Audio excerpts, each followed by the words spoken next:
বিপদ বন্ধ হয়ে যেতে পারে রিপাবলিক বাংলা চ্যানেল অথবা বন্ধ হতে পারে ময়ূক রঞ্জন স্বপ্নে দোষের যে অনুষ্ঠান জবাব চাই বাংলা বন্ধ হওয়ার সম্ভাবনা আছে, যেটা হাইকোর্টে ওই দেশের ভারতের যে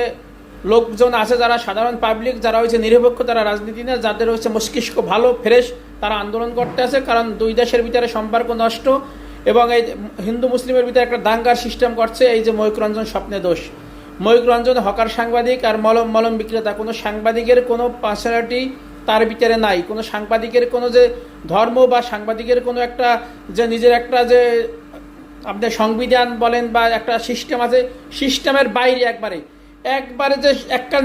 নিম্নতম এককালে হিন্দুদের ভিতরে নাকি জালিয়া যারা আছে এদেরকে নিম্নতম বংশ বলে, এর চেয়েও নিম্ন এককালে পতিত একটা জাতির লোক হয়েছে ময়ূক রঞ্জন স্বপ্নে দোষ। শেখ হাসিনা যতটুকু সম্পর্ক খারাপ করছে এর 90% করছে এই ময়ূক রঞ্জন বাংলাদেশ ভারতের।